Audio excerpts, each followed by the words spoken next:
Guys, welcome back to my channel. चलिए जानते हैं कौरव पांडवों को क्यों युद्ध भूमि में लड़ाने वाला असली खलनायक कौन था और वो क्यों चाहता था कि कुरुवंश का नाश हो जाए।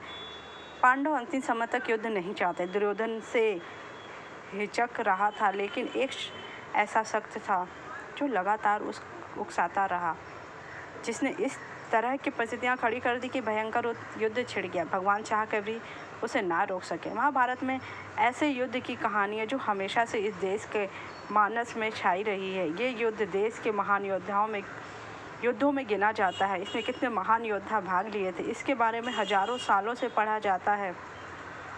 ऐसा युद्ध जो कौरव और पांडवों से ज़्यादा एक कुटिल शख्स से प्रतिशोध का परिणाम था। इस प्रतिशोध को कई सालों से उसने अपने सीने के अंदर पाल के रखा था। वह कुटिल पात्र वास्तव में शकुनी ही था। हम जानेंगे कि वह कौन सी प्रतिशोध की आग शकुनी के अंदर सालों साल जल रही थी, जिसमें आखिर वह अपनी खुद की बहन का ही पूरा वंश नाश कर दिया। वह अपनी बहन गांधारी की शादी धृतराष्ट्र होने के बाद जो चाहता था, वह कोई भाई अपनी बहन के घर के लिए नहीं चाहता। वास्तव में शकुनी पांडवों से ज़्यादा कुरुवंश का सर्वनाश चाहता था। दरअसल महाभारत जितनी कौरवों और पांडवों के चारों ओर घूमती है, उतनी ही शकुनी के आसपास भी है।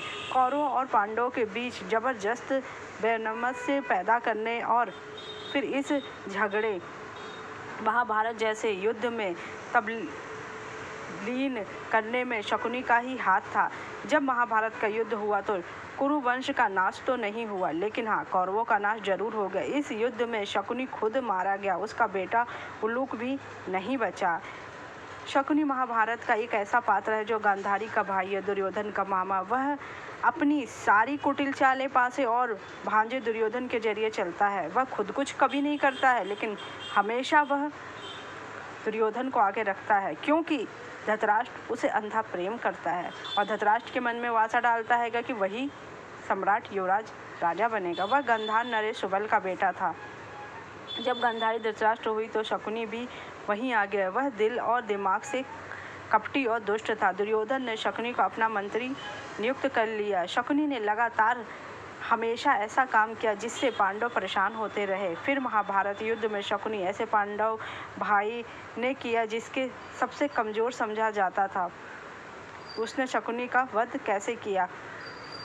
गांधार राजकुमार शकुनी जुआ खेलने में माहिर था। जब भी छल से युधिष्ठिर को चौसर खेलने के लिए दुर्योधन ने बुलाया, तब उसकी ओर से पासा शकुनी ने फेंका था। वह ऐसा चतुर जुआरी था कि युधिष्ठिर को एक ही दांव नहीं जीतने देता था। वह न केवल युधिष्ठिर को बुरी तरह हराता था, बल्कि उकसाता रहता था कि जो चीज़ें उनके पास रह गई उसे भी वह दांव पे लगा ले।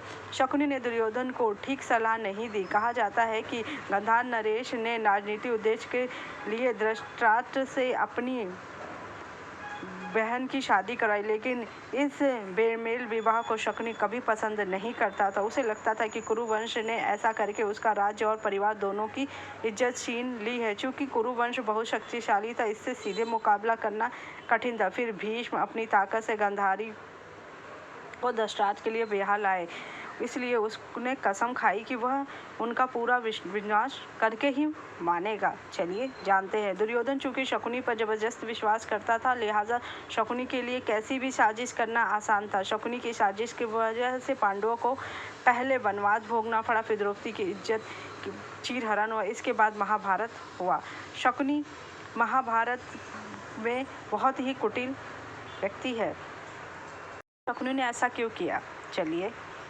शकुनी गांधार नरेश राजा सुबल के पुत्र थे। शकुनी का जन्म गांधार में हुआ था, ये सब जानते हैं।